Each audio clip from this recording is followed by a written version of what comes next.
without any break, I invite the leading archaeologist of the Foundation, Archaeological Park, Bosnian Pyramid, Sun, to come forward. Dr. Sara Acconci.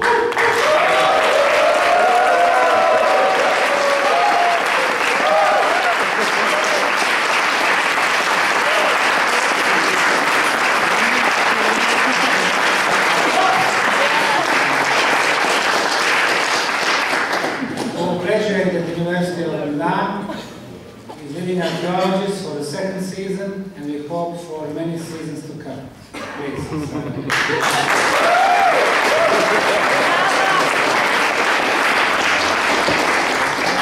Dobar dan. Kako ste ba? Ja sam nervozna. Well, good afternoon everybody. Before continuing with the presentation of the new structures we have found in underground tunnels, I would like to speak about my personal experience, because actually when the conference started, it was my first chance to speak about my job. It was the first chance to show you my results, to show you the pictures, because since I signed the contract, it was amazing. My rights to speak about my job, my rights to show my pictures, immediately they disappeared. Nobody wanted to listen to me. So it was amazing for me when this conference started, because I was very excited. I had the chance to speak with almost all of you, and I had scientists who wanted to listen to me and who wanted to look at my presentation. So when I'm telling you thank you, it's really from my heart, because you're giving me the chance to speak about my job and my passion.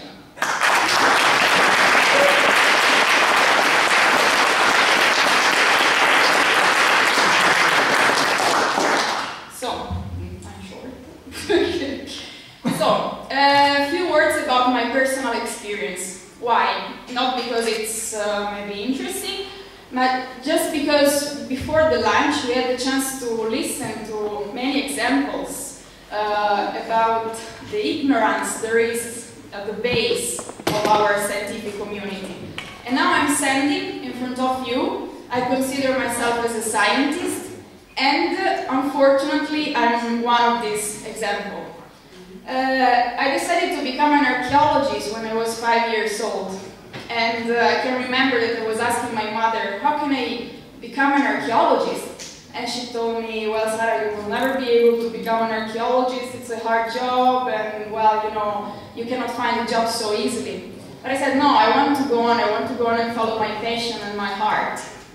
And I did so. So I started to read a lot of books, and even if I was not studying at the time archaeology in the Milan's University, I could see that something was not working, because I was reading a lot of books, and in the same time I started to read books about the so-called alternative history, forbidden archaeology. And well, for me it was amazing. It was a shock, because, well, I was reading the documentation, I was seeing the pictures, the artifacts, and I couldn't understand why the scientific community didn't want to accept these artifacts, these new discoveries.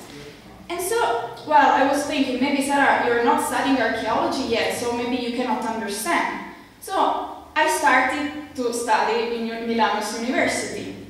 And well, I can remember the first day, my first day, I was so excited. I was thinking, university is the center of the culture, so I will go and I want to be like a sponge. I want to learn as much as I can. I want to read books, I want to speak with the professors. And well, after a few months, unfortunately, I discovered that it was not like this. I discovered that I couldn't speak with my professors because nobody wanted to speak with me. When I was asking questions, their answers were always, well, it's written like this, why do you want to know? Or during my exams, I wanted to try to have a conversation with them in order to understand what was going on.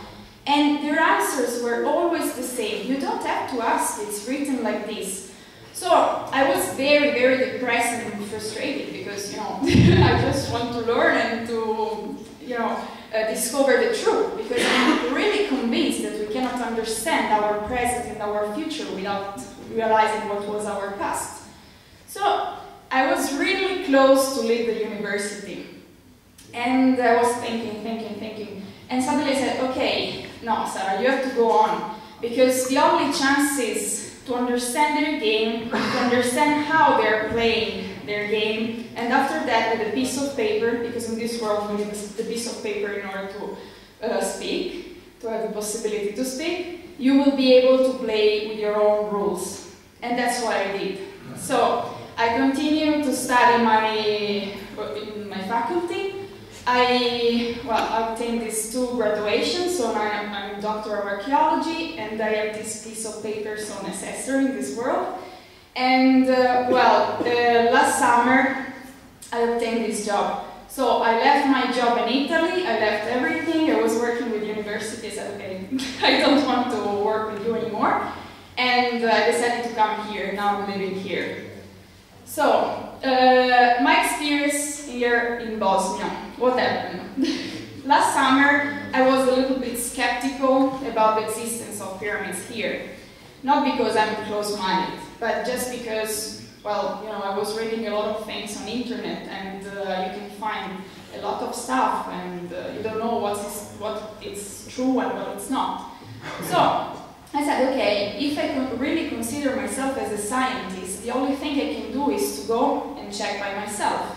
So I did it, and I came here as a volunteer for 2 months. And actually, I needed very few days, just the time to check all the structures and all the buildings we have here in order to be convinced. And I totally fell in love with the project. And so, well, thanks to Sara Acconci, I was in the right place in the right moment, maybe.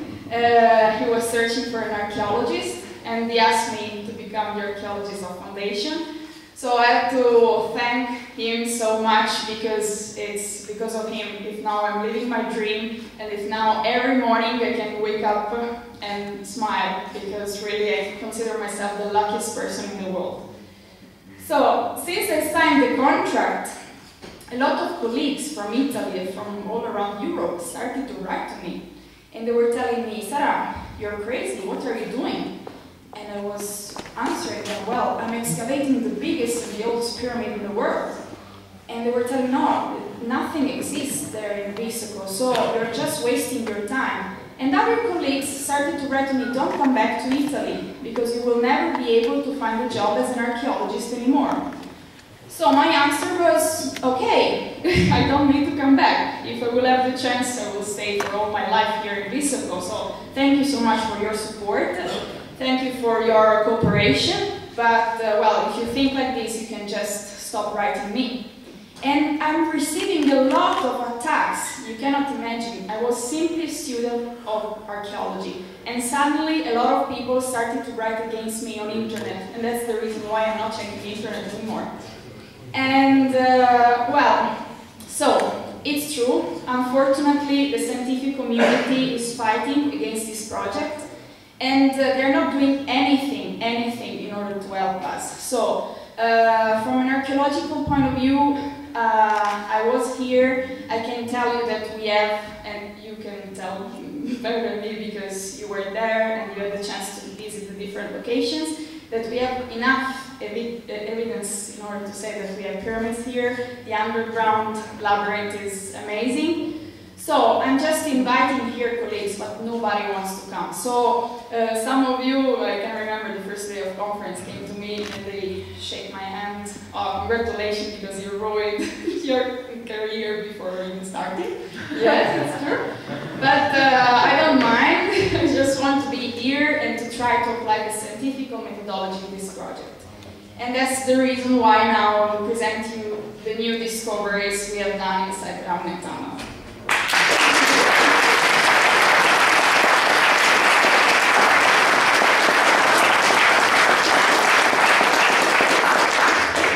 So, my presentation will be divided in 2 parts, principal parts.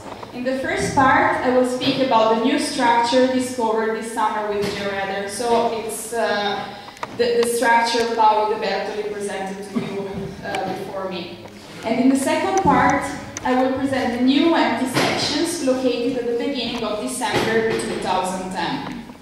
Okay, next slide. We'll take this. Okay. So, this map, just to remind you, if you can remember here where we have the white arrows, we can find the structure.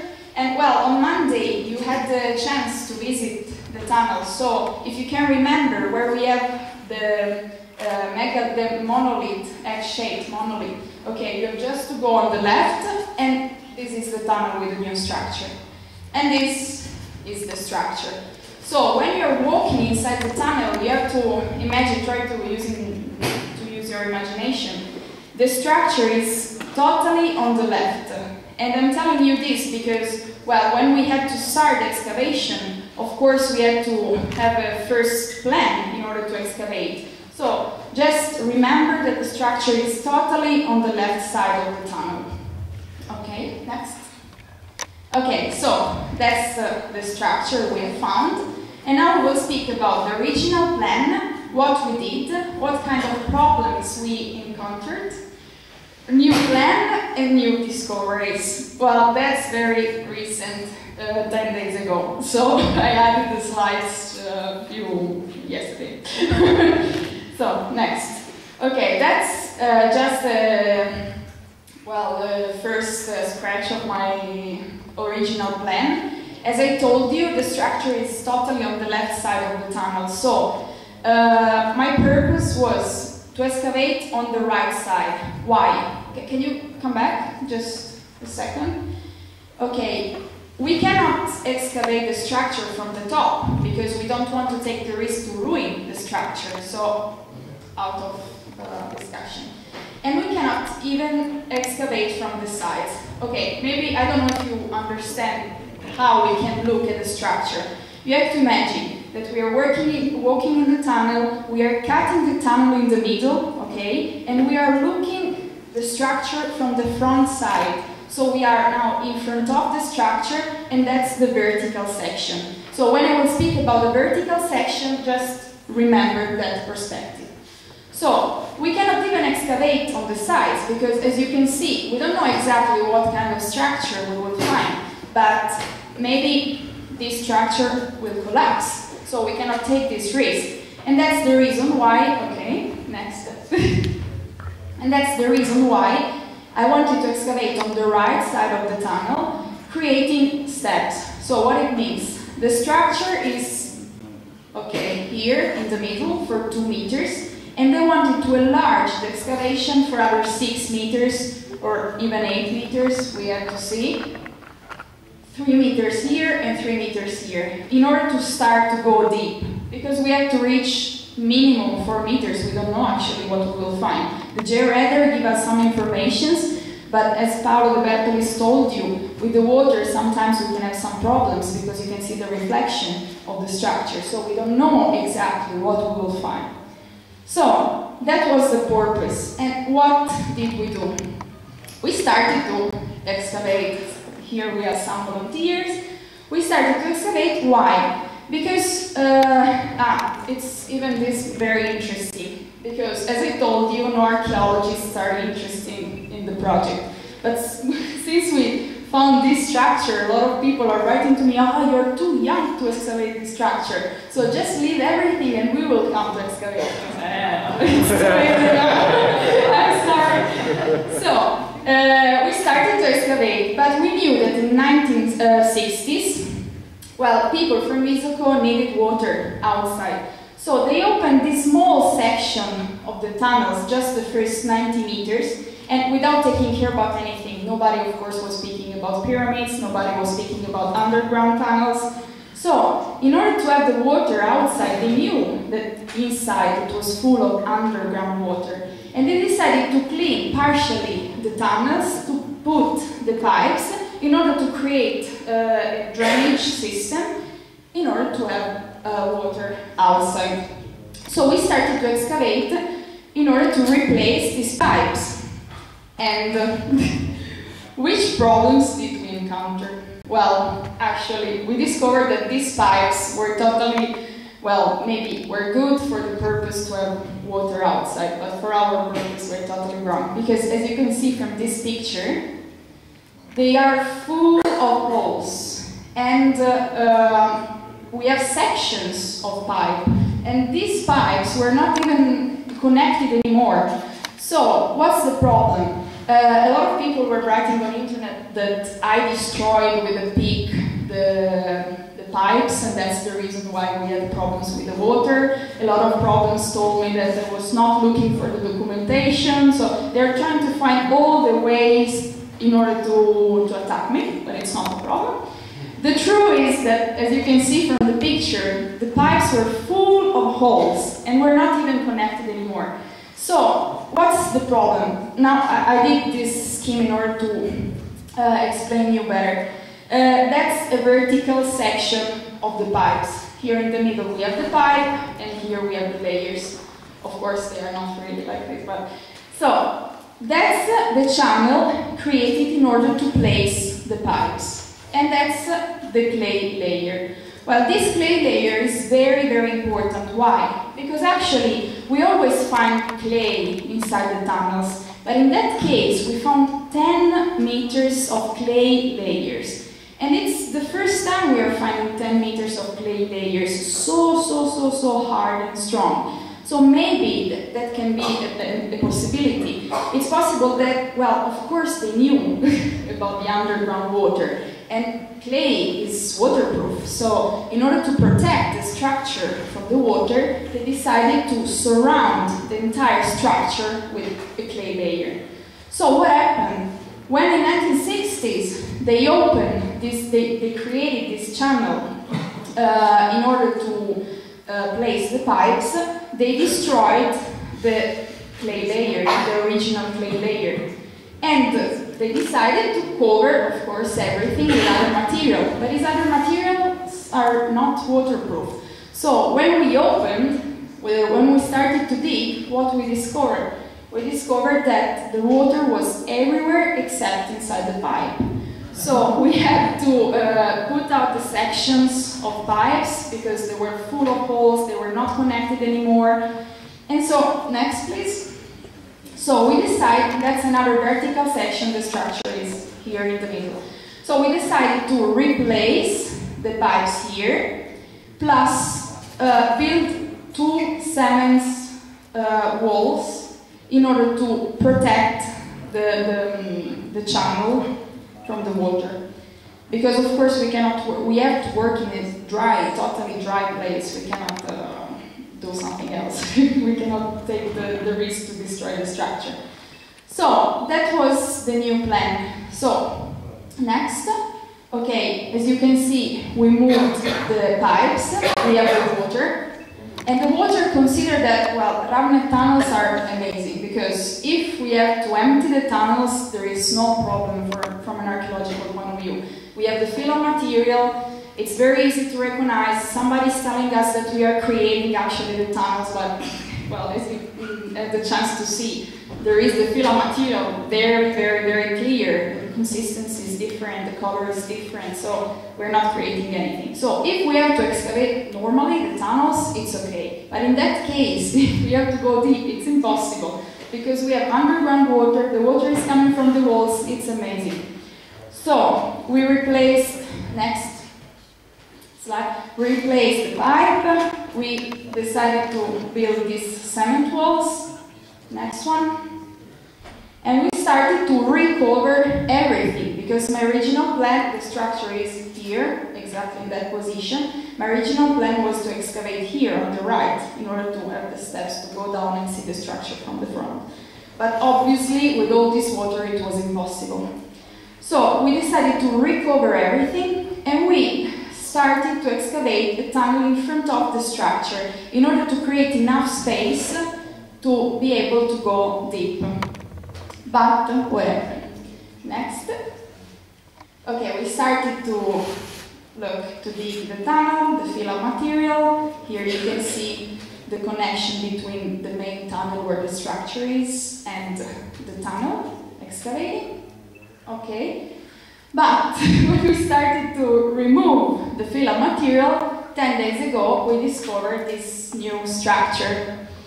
And that's the structure that was mentioned by Debbie, the volunteer who was speaking 2 days ago.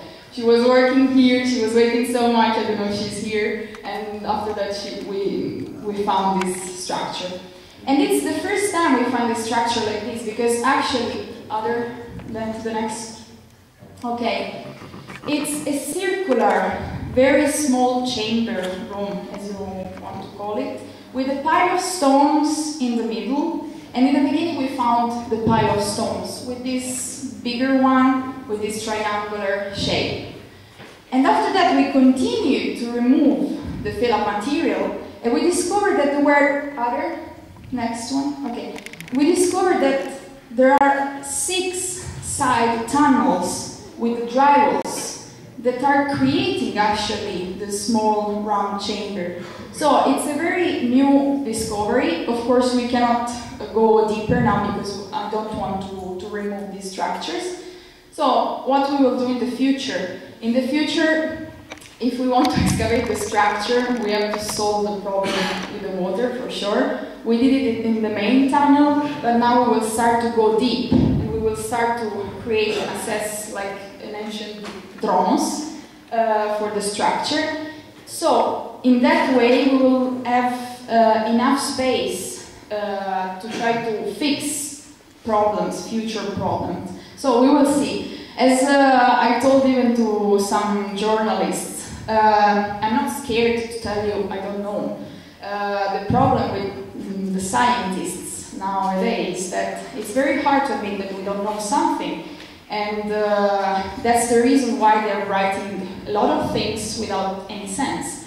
But I'm not scared, so I'm telling you, here in Visoko, for an archaeologist, well, it's just the best situation to become crazy. Because we don't have answers. Every day we're finding new questions without answers. And all the things I've studied before, I can take all the books and put them in the garbage. Because really here everything is unique. So, I don't know. This is a new structure. We found it 10 days ago, and we will see. In the next days, I don't know exactly when, because the volunteering camp will finish on Saturday, so we will see what will happen. We will go on with the excavation and I will let you know something. So, go on. Next? Okay. Now, again the map, just to show you, if you can remember, I told in the beginning that I will speak even about the new empty sections we found in December 2010. So, here is the beginning of these empty tunnels. Okay, next. Okay, that's what we have found in the beginning of December 2010. We were excavating, so we were removing the material, the fill-up material. Even here you can see you have the shape of the tunnel, conglomerate, and you have the fill-up material. And suddenly we noticed that there was a hole. We could see inside, and everything was empty. So we continued to enlarge the hole, and look, everything is totally empty. So even if every day when we are excavating we're trying to keep the original shapes of the tunnel, because of course we're working in archaeological sites, sometimes we have to enlarge a little bit for safety reasons, because we have to put the wooden supports. But in that case it's amazing, because everything was empty. So we really had the opportunity, the chance to see the original shape of the tunnels. So here you can see there is a tunnel that goes on the right and there is another tunnel that goes on the left. So, okay, that's the tunnel on the left. Okay, well, I will focus my presentation on the tunnel on the right, because that's the one with amazing structures. That's the beginning of the tunnel on the left. It follows the southeast direction. And well, after 42 meters we found the end. The characteristic of these tunnels, empty tunnels, is that we don't have fill-up material, but actually we have water. So in this side tunnel, in this left tunnel, we found some water, on the floor, but maximum 25 centimeters. And after 42 meters, we found the end of the tunnel. But now in the next slides, I will present you what we have. Another click. Another click. It should appear a white circle. Can you press? No, it doesn't work. Okay. Yes. So we will focus our attention on this tunnel. That's the one that goes on the right. And as you can see, it's more longer than the other one. And we will see what kind of structures we can find inside. So, it works. So, if you can remember, these tunnels are the ones in the end of the tunnel. So when you visited the tunnels, in the end of the tunnel there were two tunnels with the lights and you couldn't go inside. So I will present to you now what you can find inside. So, next. Okay, that's the first drywall you can find on the right side of the tunnel. And well, as you can see, it's pretty normal drywall, if we want to call it like this, because it's well, pretty similar to all the other drywalls we have ever found inside Ravne tunnel. So we have the drywall, we have the fill of material till the top, and behind the drywall there is another tunnel. You can see perfectly, right, the shape of the tunnel.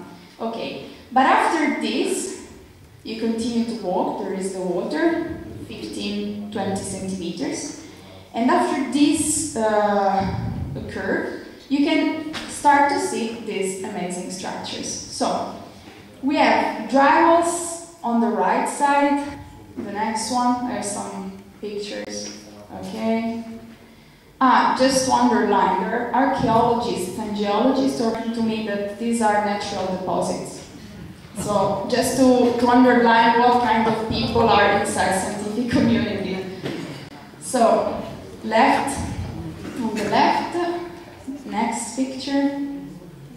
So here you can see left one, right one, and the next one all together.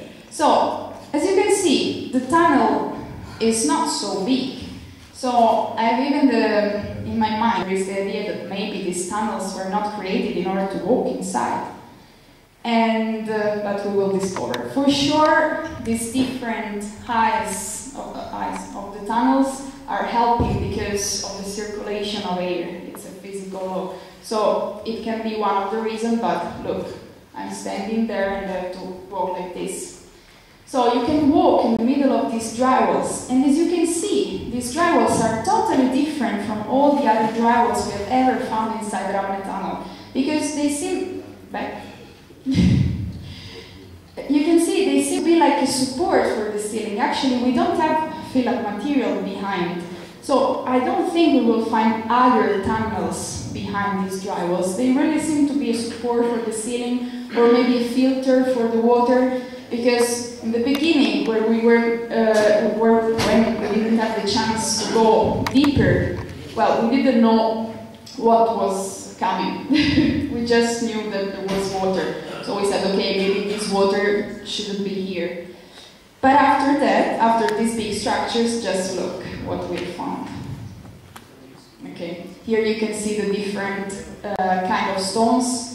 That's another characteristic of these drywalls. You can find different kind of granites, sandstone. All the other drywalls usually use the same material. In that case, we have different kind of stones used. The next one. Okay, look. So natural, of course. Okay, the next one. So, after the structures, we have found this channel for the water.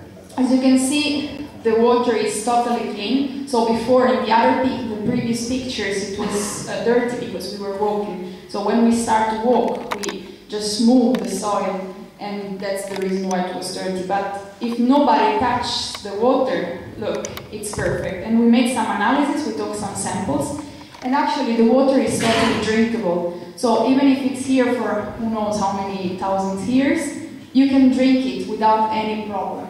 So here it seems to be very, very big, but actually maximum it reached 1 meter and 20 centimeters.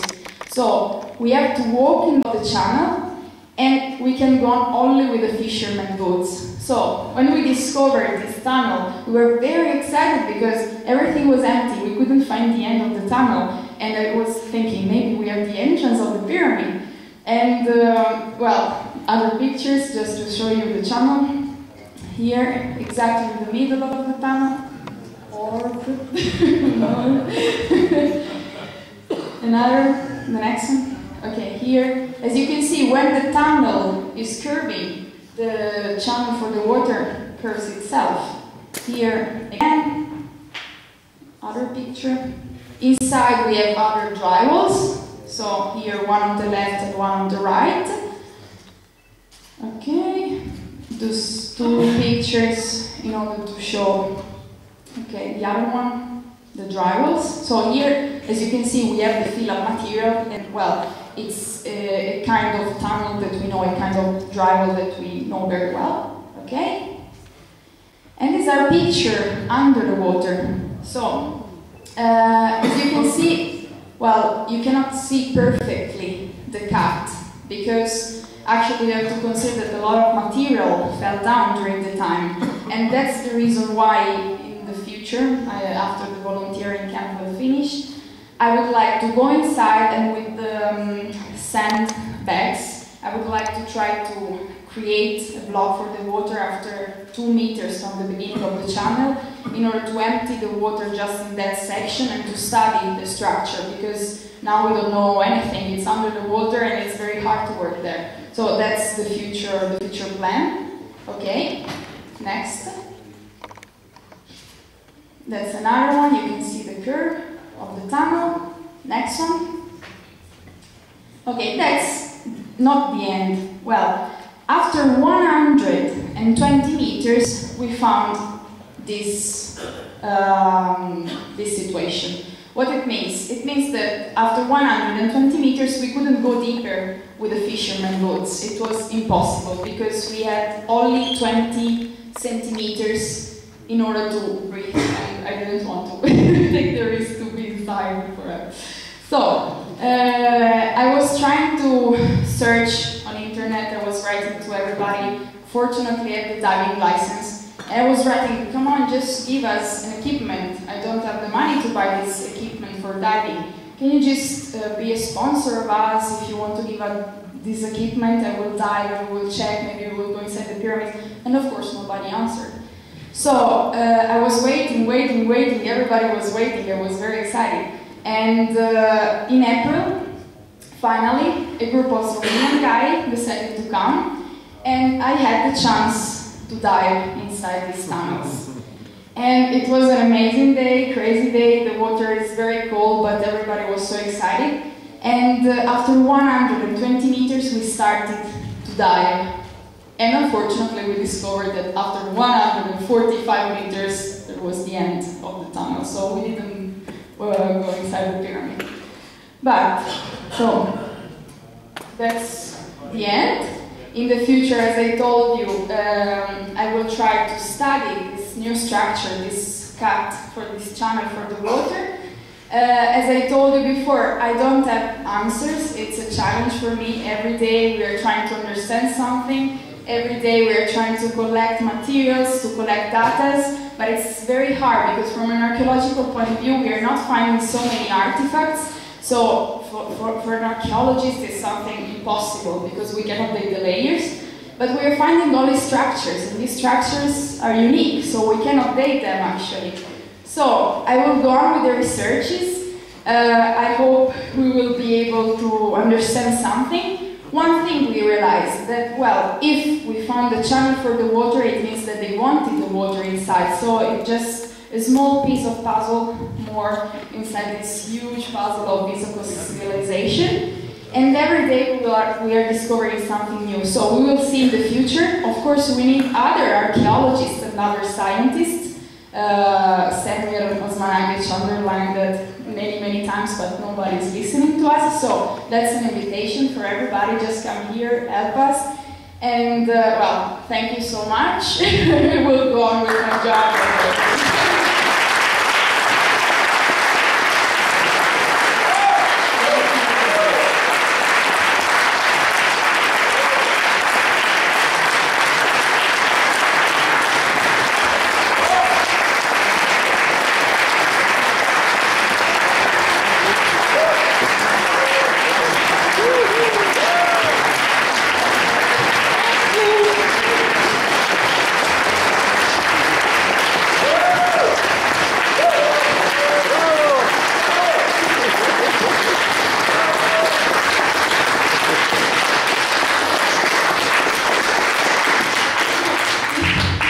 Thank you so much, I wanted to say just a few words for the volunteers because, well, as I told you, I'm alone here, and for the last 2 years, we are giving the chance to the volunteers all around the world to come here and work with us.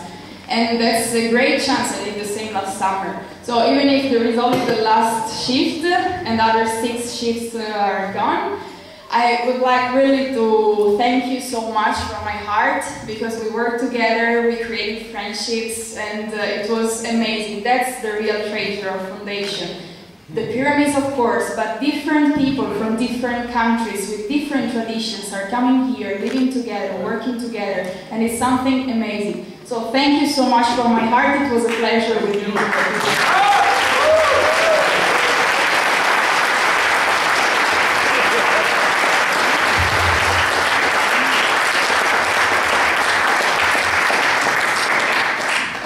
Thank you, Sara, for your personal bravery and enthusiasm you bring here, and all your smiles. Now, on October 1st, her contract will expire, 1-year contract. Are you going to keep her? Yeah!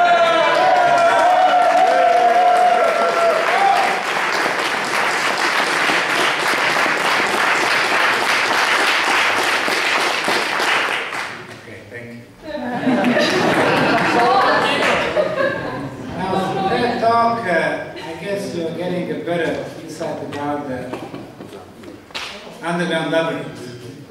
I mentioned after Paolo's talk that discovery of the structure can be one of the most important discoveries so far.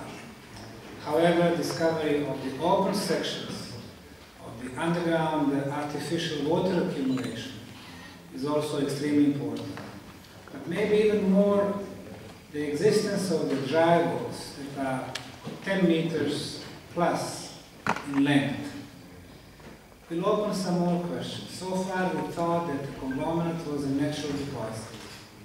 However, if you have a dry wall 10 meters long that is sitting on the clay, and on the top of the dry wall is the conglomerate, and we can see the conglomerate ceiling, it seems that the dry wall was used as a support, like Sara and obviously the dry walls are made by intelligent hand. There is a possibility that this whole underground complex is not natural, at least in the section of the conglomerate, but that everything was artificial. In that case, it means that somebody in the distant past was able to manipulate, not with hundreds of tons, or even thousands, but millions of tons. We are in the present of extremely advanced cultures and civilizations here in this area. Now I'm going to give you